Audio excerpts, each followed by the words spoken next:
Homework S1, question 5IA. We have to solve the equation log 3x minus 7 equals 5, giving our answer as an exact solution. First thing we want to do is eliminate the log. Natural log is base e, so I raise both sides to become the power of e, and that gives me 3x minus 7 equals e to the power of 5. Add 7, 3x equals e to the 5 plus 7, divide through by 3, x equals e to the 5 plus 7 over 3. This is how we need to give our exact answer, not as a decimal. The decimal has been included in the mark scheme to help examiners kind of see if the method has been done correctly, if somebody has just put a numerical answer, but you won't get the final answer mark if you haven't left your answer like this. In part B, we've got another equation to solve. 3 to the power x, e to the 7x plus 2 is equal to 15. This time we've got lots of powers, so we need to take logs of both sides. Now we have two different bases here, so we could work with log to base 3, or we could work with log to base e, the natural log. I'm going to go with this second case, so I'm going to take the natural log of both sides. Natural log of 3 to the power x, e to the 7x plus 2 equals natural log 15. Now I can use a log law, that log AB is equal to log A plus log B, so I can rewrite this left hand side as log 3 to the power x plus log e to the 7x plus 2. And that is equal to log 15 still. Now I can use the power law here to get log 3 to the power x can be written as x times natural log 3. And natural log of e to the power of something, the natural log and the e are going to cancel out, and that just leaves me with 7x plus 2 equal to natural log 15.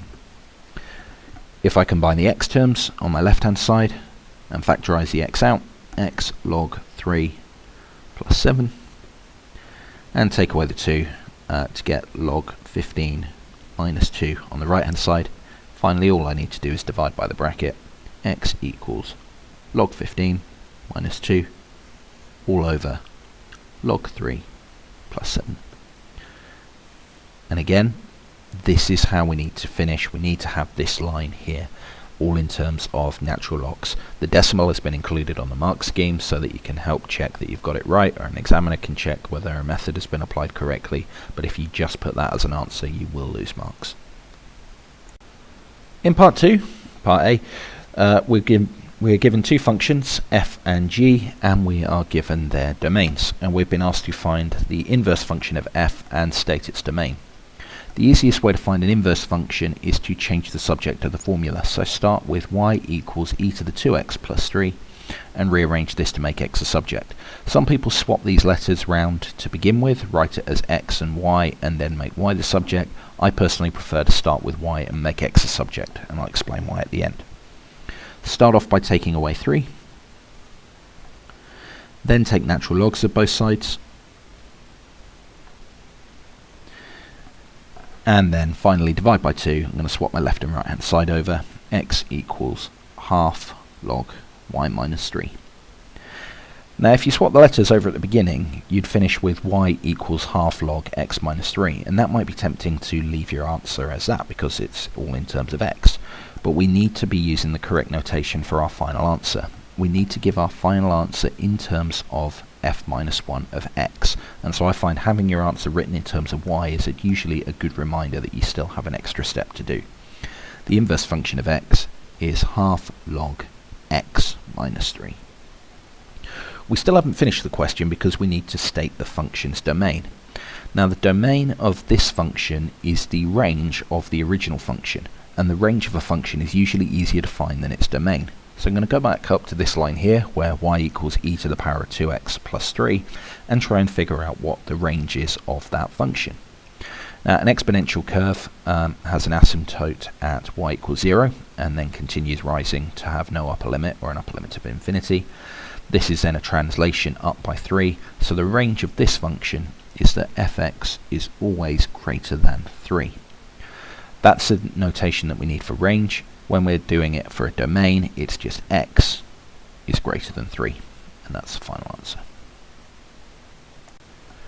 In part B, we're asked to find the function fg and state its range. So we need to plug function g into function f. So we're basically going to start with function f, and every x is going to be replaced by what function g is. So e to the power of 2x gets replaced with log x minus 1, and then go back to the plus 3. Now I can use log laws here, and I can move that power, that 2, up to become a power of what's in a bracket, and that leaves me with e to the log x minus 1 squared plus 3. E to the power of log of something, the e and the log are going to cancel out, and that leaves me with x minus 1 squared plus 3. Now I've been asked to state that function's range. Now when you've got a composite function like this, sometimes it is easy enough to figure out what the range is based on what the graph looks like. And so this has got x minus 1 all squared plus 3. Now, we're plugging in values of x that are greater than 1, so we're not actually going to get a 0 squared plus 3, we're only going to get something bigger than 0 squared plus 3. So it's looking like our range is going to become f of g of x is bigger than 3. However, if ever you have restricted domains going into a function, there may be a bit of a mismatch where you need to restrict the domain further to make it actually work or not. So I prefer to work out the domain and range of each function separately in a little diagram here. We were starting with g of x, and then we were working with f of x. I need to know the domain and range of each of these functions.